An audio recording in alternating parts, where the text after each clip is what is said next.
Hey everybody, I'm Tim here with Terence Rilley from Aganorsa Leaf, and today we're calling out the hypocrisy of this industry. You're watching Cigars Daily.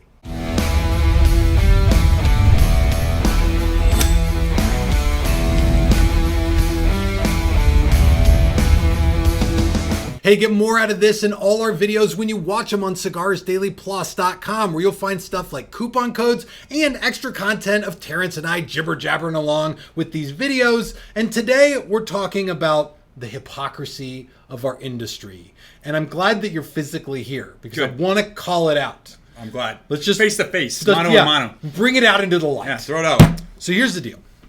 I hear this a lot in the industry. People get told one thing, but as industry folk, we do another. True. We do things we tell them not to do, sort of a do as I say, not as I do thing.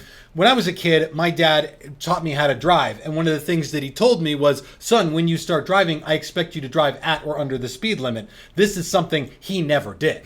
And I know because I paid close attention, as my kids have as they've gotten closer to the driving age. They're like, Dad, you're going 15 miles an hour over the speed limit. I'm like, shut up. So these days, I get questions about this. I got a great email the other day from a guy named Corey who said, why is it that you guys freeze cigars in the cigar factories, but you tell us not to put them in our freezers? And I think that there's a good similar question about this idea of la validación, which I'll just outline very briefly for you guys.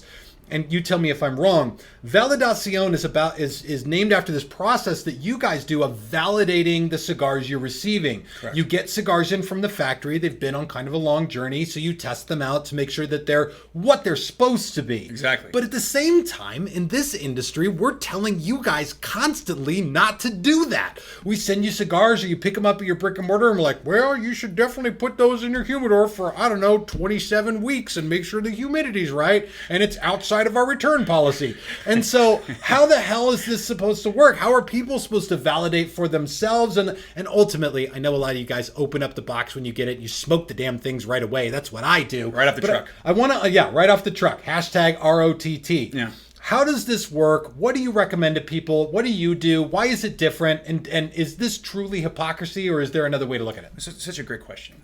Questions.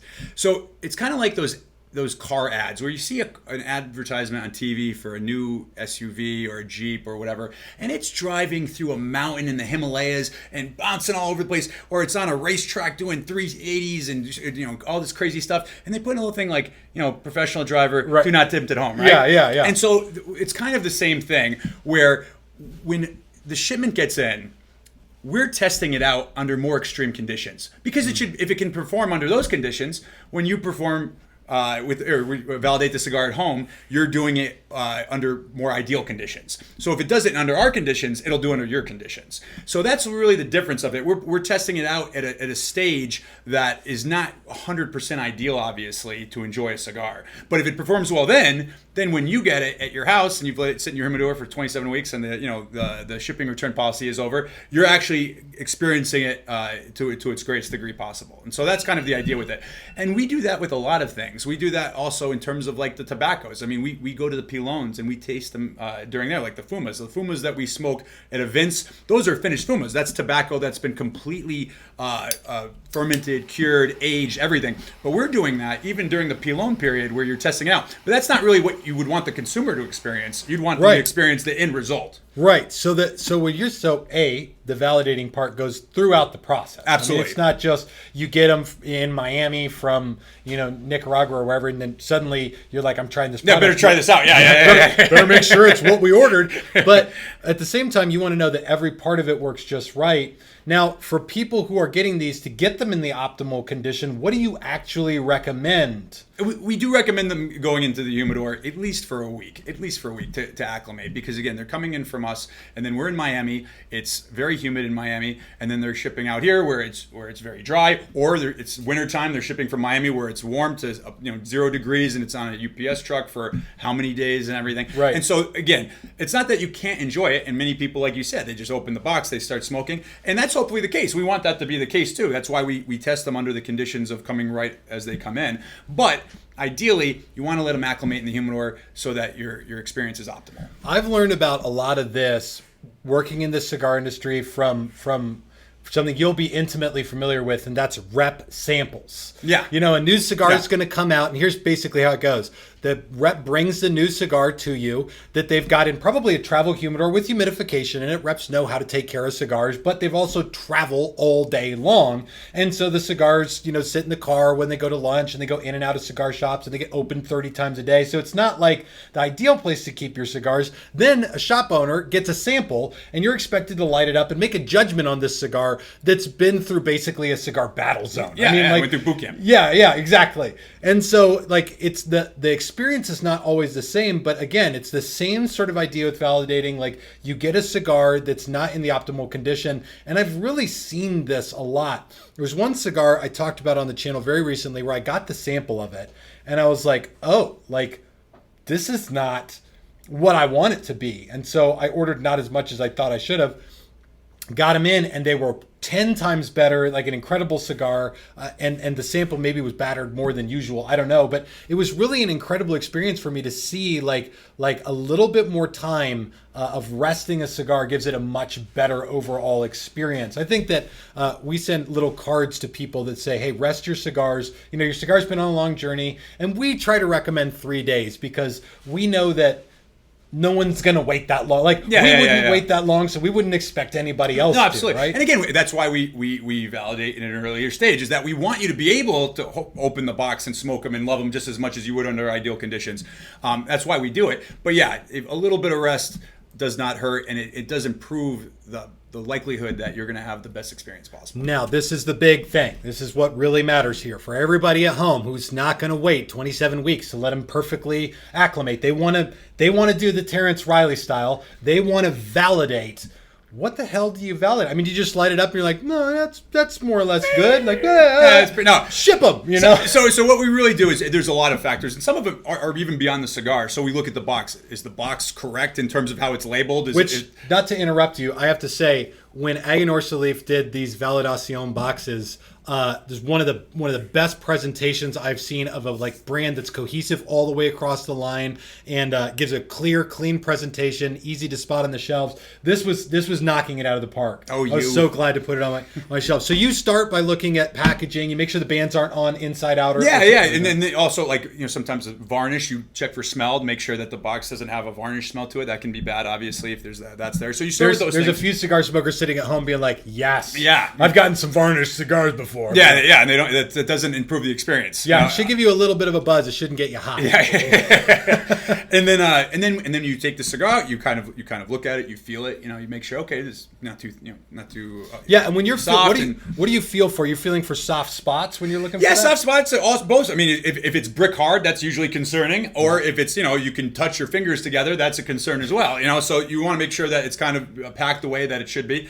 And then you cut. You do a dry pull. Make sure the draw is good. Make sure the dry pull is the way it should be, and then you start lighting and smoking it, and you're looking for burn, you're looking for draw, you're looking for consistency. So does it taste the way it's supposed to taste? I want to come back because I want to break each of these things going all down. over the place. Yeah. If people are validating at home, when you're looking for draw, I mean, other than just this draw feels good to me, is there any kind of I don't know, are there any kind of variables that you're looking for? Just not too tight, not too loose, or is kind of good to you? Yeah, so it's funny. This is a big debate, I think, in the industry right now. So there's a traditional cigar draw, which is a little bit of resistance. It's not like it's just a cigarette air. I like that. A little bit of resistance. And so that's really traditional draw, and that's what we go for. Some people, however, they like that really loose draw. And so it just depends what you're going for as well. If you were going for a really loose draw, obviously, any resistance would be a negative sign in your validation process. If you're going for that traditional, natural little bit of resistance, then you obviously are looking for that. So it just depends a little bit on what you were going for in terms of the draw. But whatever it is, that's the standard you want to aim for. So after draw, you mentioned lighting and then the burn, and I don't know. I remember if you said ash, but what are you looking for next? Yeah. So again, is the burn line good? I mean, again, it doesn't have to necessarily be 100% perfect, especially coming off a truck and everything like that. But it shouldn't be canoeing. It shouldn't be the wrapper shouldn't be cracking. All those types of things. And then you're looking at the ash. I mean, if you get a black ash, that's usually a little concerning. It shouldn't look black. And you're just looking for those little details. And then most importantly, that this blend is supposed to taste this way. is it tasting that way? It might still be good, but if it doesn't taste the way it's supposed to taste, that's a concern as well. So you go through all that, and then assuming that all checks, they check all the boxes, then we say, okay, let's get it in the humidor, and then let's start getting it shipped. And so that's how you do it. So what I see is a process for you of a few stages, and for everybody who wants to be more intentional about validating your own cigars at home, a couple of parts that you can try. So for you, packaging is first. You're going to look at packaging and make sure that's all right. But then you're taking into account basically the construction of the cigar. How does the thing draw? Is it packed well? Is it packed correctly for you guys and what your standards are?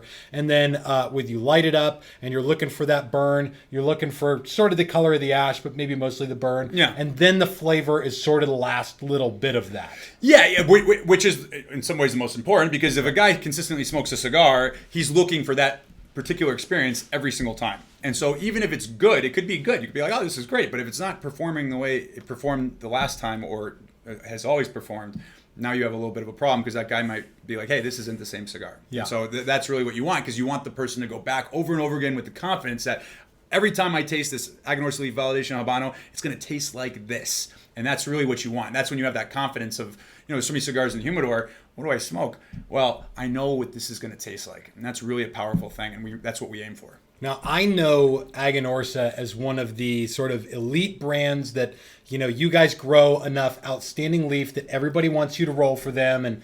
But I'm curious, in validating, have you ever opened up a box and been like, oh dear God, what happened? Or lit up a cigar and been like, oh no, something's wrong. And then you have to go light up.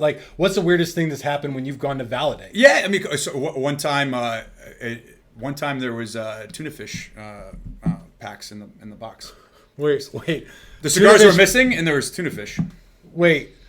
Do you know the tuna fish pouches? The pouches, the ones you tear off. Yeah. There was pouches in the box rather than cigars? Yeah. For real? I swear. I got to hear more about that. What the hell happened there? We never figured it out, and then at that point, we opened up 50 boxes.